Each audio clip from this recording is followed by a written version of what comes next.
Une question de Madame Etienne qui est absente, mais c'est un député de son groupe, Monsieur Walter, qui la pose.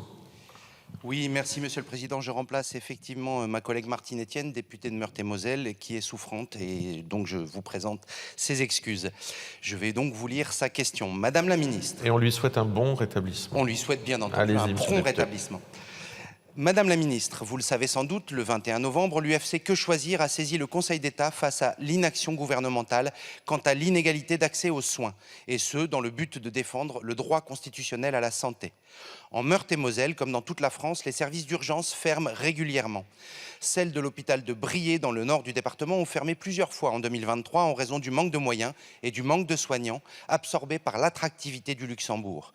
En Moselle, juste à côté, la situation est tellement critique que des plans blancs sont régulièrement déclenchés, comme en septembre dernier, parce qu'il n'y avait clairement pas assez de personnel et que les urgences rencontraient de fortes difficultés. Les ARS nous répondent que la solution pour pallier ces fermetures serait d'appeler le SAMU ou d'aller consulter un médecin généraliste. Mais aujourd'hui, les services du SAMU sont débordés et il devient de plus en plus difficile d'accéder à un médecin généraliste ou à un spécialiste. Parce qu'aujourd'hui, 83% des Français résident dans un désert médical. Nationalement, près de 7 patients sur 10 résidents en désert médical pour ce qui concerne les gynécologues sans dépassement d'honoraires et un enfant sur 2 en ce qui concerne les pédiatres au tarif de la sécurité sociale. Les patients doivent choisir entre se priver de soins ou subir des dépassements d'honoraires. En Meurthe-et-Moselle, aujourd'hui, 51% des médecins généralistes ne peuvent plus prendre en charge de nouveaux patients alors qu'ils n'étaient que 34% il y a 4 ans.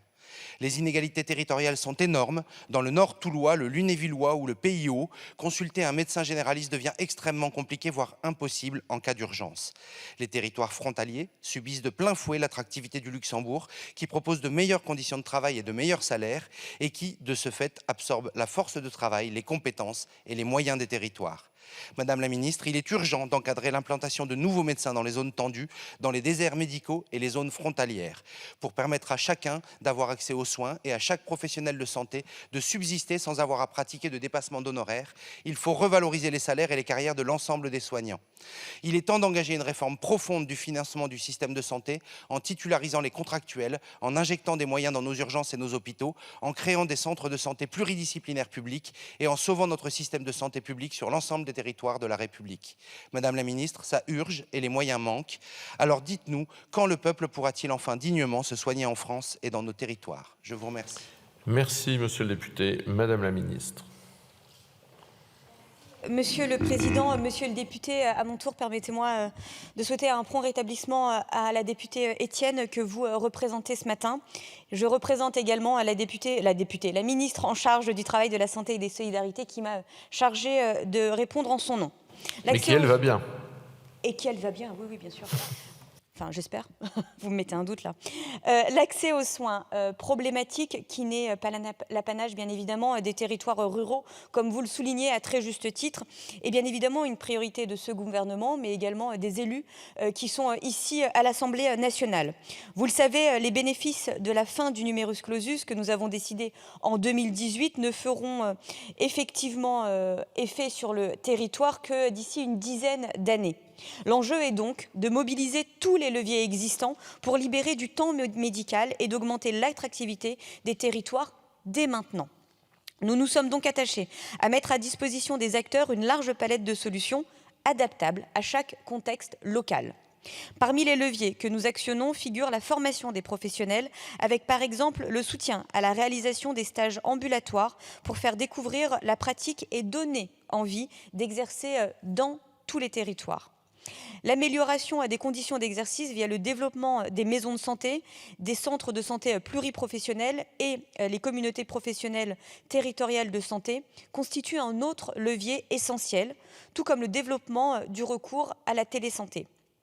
Certaines solutions ont été accélérées dans leur déploiement. C'est le cas, par exemple, des assistants médicaux. En moyenne, on observe 10% d'augmentation de la patientèle d'un médecin traitant grâce au temps médical libéré. 5 355 contrats ont déjà été signés, dont 3 136 en zone sous-dense. Notre ambition est d'atteindre 10 000 contrats signés d'ici la fin de l'année. L'accent a été mis aussi sur le déploiement de l'exercice coordonné pour attirer les professionnels de santé, y compris dans les zones les plus fragiles.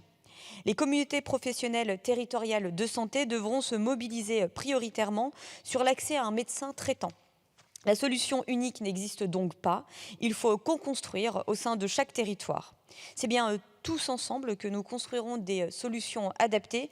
Je vais vous remercier à nouveau au travers de la question que vous posez pour cette capacité à faire émerger effectivement les solutions, les alertes et les capacités de répondre au local.